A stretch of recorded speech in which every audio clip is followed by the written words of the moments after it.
বলবেন যে আমি সতর্ক করিনি, আমি আপনাদের সতর্ক করে দিচ্ছি।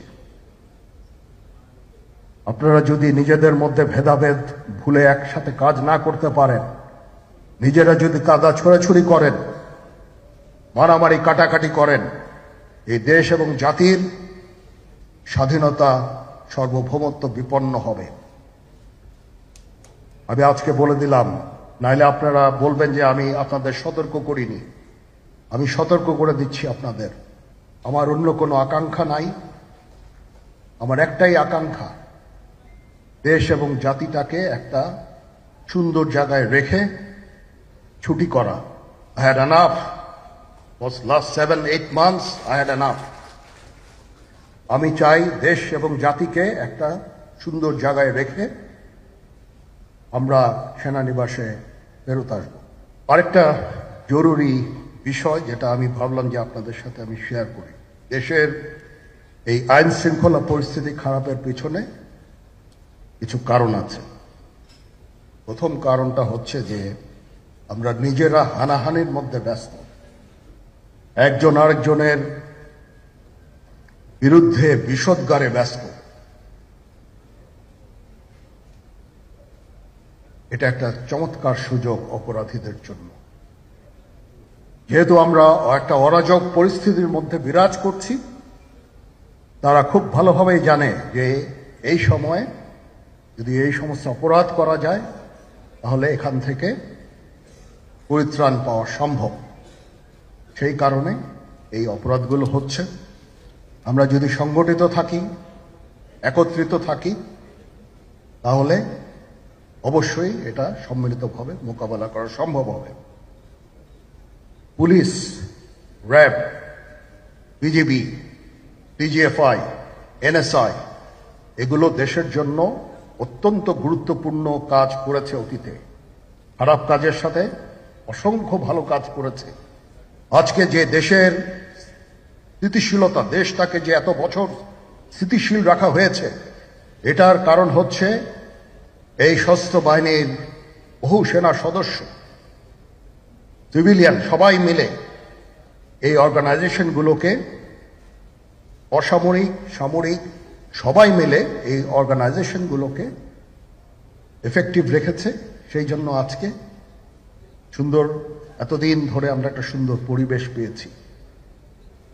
এর মধ্যে যারা কাজ করেছে, যদি অপরাধ করে থাকে সেটার শাস্তি হবে, অবশ্যই শাস্তি হতে হবে, না হলে এই জিনিস আবার ঘটবে।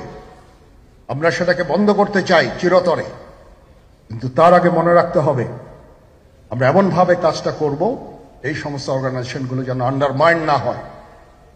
আজকে পুলিশ সদস্য কাজ করছে না, এটা বিশাল বড় কারণ হচ্ছে অনেকের বিরুদ্ধে মামলা, অনেকে জেলে। RAB, BGB, DGFI, NSI panicked. বিভিন্ন দোষারোপ, গুম, খুন ইত্যাদি তদন্ত চলছে।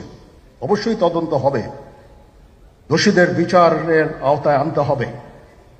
এমনভাবে কাজটা করতে হবে যেন এই অর্গানাইজেশনগুলো আন্ডারমাইন না হয়। এই অর্গানাইজেশনগুলোকে যদি আন্ডারমাইন করে আপনারা মনে করেন যে দেশের শান্তি শৃঙ্খলা বিরাজ করবে, সবাই শান্তিতে থাকবেন, এটা হবে না, সেটা সম্ভব না। আমি আপনাদের পরিষ্কার করে বলে দিচ্ছি, এই দেশের শান্তি শৃঙ্খলা রক্ষার দায়িত্ব খালি সেনাবাহিনীর না। 2 লক্ষ পুলিশ আছে, বিজিবি আছে, র্যাব আছে, আনসার বিডিপি আছে, আমার আছে হচ্ছে 30,000 সৈন্য। এদেরকে আমি এই যে একটা বিরাট ভয়েড, আমি এই 30,000 সৈন্য দিয়ে আমি কিভাবে এটা পূরণ করব? 30,000 থাকে, আবার 30,000 চলে যায় ক্যান্টনমেন্টে, আরো 30,000 আসে। এটা দিয়ে আমরা দিন রাত আমরা চেষ্টা করে যাচ্ছি। এখানে যে সমস্ত উচ্ছৃঙ্খল কাজ হয়েছে সেটা আমাদের নিজস্ব তৈরি, এটা আমাদের নিজস্ব ম্যানুফ্যাকচার, আমরা নিজস্ব এইগুলো তৈরি করেছি। এই বিপরীতমুখী কাজ করলে এসে কখনো শান্তি শৃঙ্খলা আসবে না। এই জিনিসটা আপনাদের মনে রাখতে হবে। তদন্ত কমিশন হচ্ছে আবার একটা, আমাদের সর্বদা আমরা চেষ্টা করব তদন্ত কমিশনকে সহায়তা করতে। এ ধরনের সাহায্য সহযোগিতার প্রয়োজন হয় আমরা করব। আমরা দেশে একটা ফ্রি ফেয়ার অ্যান্ড ইনক্লুসিভ একটা ইলেকশনের জন্য দিকে ধাবিত হচ্ছে এবং তার আগে যে সমস্ত সংস্কার করা প্রয়োজন অবশ্যই সরকার সেদিকে খেয়াল করবেন। আমি যতবারই ডক্টর ইউনূসের সাথে কথা বলেছি, he completely agrees with me. There should be free, fair and inclusive election, and that election should be within December or close to that. যেটা আমি এর প্রথমেই বলেছিলাম যে 18 মাসের মধ্যে একটা ইলেকশন। আমার মনে হয় যে সরকার সেদিকেই ধাবিত হচ্ছে। ডক্টর ইউনূস যথাসাধ্য চেষ্টা করে যাচ্ছেন এই দেশটাকে ইউনাইটেড রাখতে, কাজ করে যাচ্ছেন উনি। ওনাকে আমাদের সাহায্য করতে হবে, উনি যেন সফল হতে পারেন সেদিকে আমরা সবাই চেষ্টা করব। আমরা একসাথে ইনশাআল্লাহ কাজ করে যাব। আসেন আমরা নিজেদের মধ্যে মারামারি কাটাকাটি না করে আমরা ইউনাইট আওয়ারসেলস, দেশ জাতি যেন একসাথে থাকতে পারি সেদিকে আমাদের কাজ করতে হবে। আমাদের মধ্যে মতের বিরোধ থাকতে পারে, চিন্তা চেতনার বিরোধ থাকতে পারে, কিন্তু দিন শেষে যেন আমরা সবাই দেশ এবং জাতির দিকে খেয়াল করে আমরা যেন এক থাকতে পারি।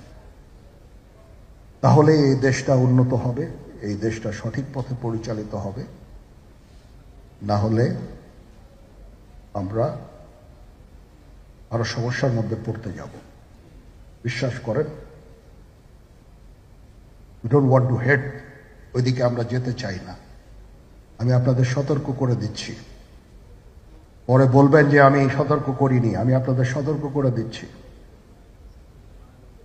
আপনারা যদি নিজেদের মধ্যে ভেদাভেদ ভুলে একসাথে কাজ না করতে পারেন, নিজেরা যদি কাদা ছোড়াছুড়ি করেন, মারামারি কাটাকাটি করেন, এই দেশ এবং জাতির স্বাধীনতা সার্বভৌমত্ব বিপন্ন হবে।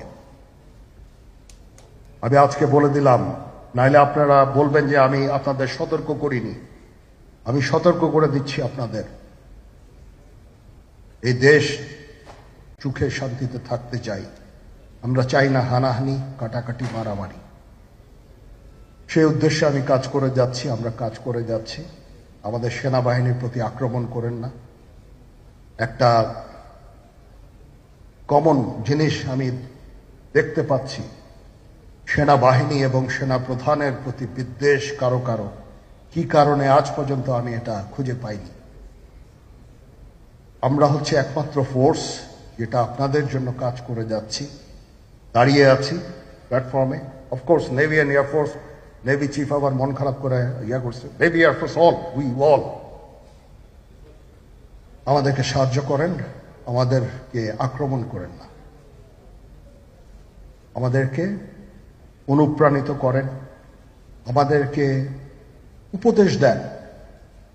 কোন একটা সমস্যা হয়ে গেলে আমি নুরুদ্দিন স্যারের স্বর্ণপন্ন হই এবং উনি আমাকে উপদেশ দেন। সিনিয়র জেনারেলরা আমাকে উপদেশ দেন, আমি সবার কাছে স্বর্ণপন্ন হই।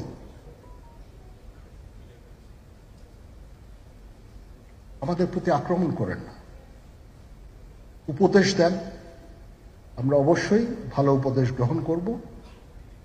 আমরা একসাথে থাকতে চাই এবং দেশ এবং জাতিকে এগিয়ে নিয়ে যেতে চাই।